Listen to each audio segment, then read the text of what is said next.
بسم اللہ الرحمن الرحیم۔ پل صراط میں سے جب گزر ہوگا تو اس وقت صرف 3 جگہیں ہوں گی، جنت، جہنم اور پل صراط۔ حضور صلی اللہ علیہ وآلہ وسلم نے فرمایا، سب سے پہلے میں اور میری امت پل صراط کو طے کریں گے۔ قیامت کے دن جب آسمان اور زمین بدل دیے جائیں گے تو پل صراط سے گزرنا ہوگا۔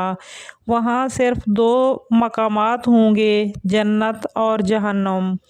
جنت تک پہنچنے کے لیے لازماً پل صراط سے گزرنا ہوگا، جو کہ جہنم کے اوپر نصب کیا جائے گا۔ پل صراط کے نیچے جہنم ہوگی اور پل صراط کے پار جنت کا دروازہ ہوگا۔ وہاں نبی کریم صلی اللہ علیہ وآلہ وسلم موجود ہوں گے اور اپنی امت کے لیے دعا کر رہے ہوں گے۔ میں داخل ہونے والوں کا استقبال کریں گے۔ پل صراط بال سے بھی زیادہ باریک ہوگا اور تلوار سے کہیں زیادہ تیز ہوگا اور گہرے اندھیرے میں ہوگا۔ اس کے نیچے جہنم ہوگی۔ جہنم ایک دکھتی ہوئی آگ ہے اور یقیناً یہ اللہ پاک کی طرف سے ایک بڑا عذاب ہے۔ پل صراط سے گزرتے وقت جس شخص کے گناہوں کا بوجھ زیادہ ہوگا، اعمال کم ہوں گے تو وہ جہنم میں جائیں گے، کیونکہ وہ پل صراط عبور ہی نہیں کر پائیں گے۔ اور جس شخص کے گناہ کم ہوں گے اور اس نے دنیا میں نیکیاں کی ہوں گی تو وہ پل صراط عبور کر لے گا اور جنت میں داخل ہوگا۔ ایک روایت ہے کہ حضرت عائشہ رضی اللہ تعالیٰ عنہا قیامت کو یاد کر کے رونے لگیں۔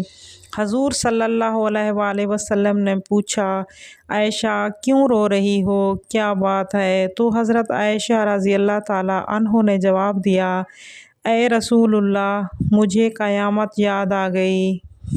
کیا ہم وہاں اپنے والدین کو یاد رکھیں گے؟ کیا ہم وہاں اپنے محبوب لوگوں کو جن سے ہمیں بہت لگاؤ ہوتا ہے، محبت ہوتی ہے، ان کو یاد رکھیں گے؟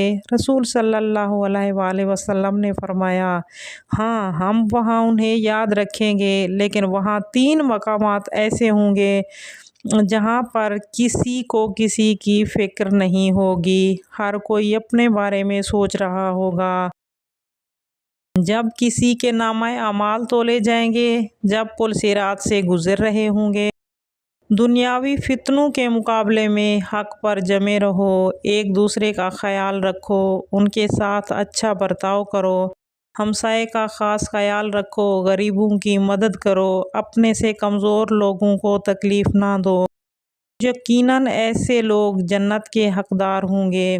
اگر میری ویڈیو آپ کو اچھی لگے تو لائک کریں اور میرے چینل کو سبسکرائب کریں۔ ملتے ہیں اگلی ویڈیو میں، تب تک کے لیے اللہ حافظ۔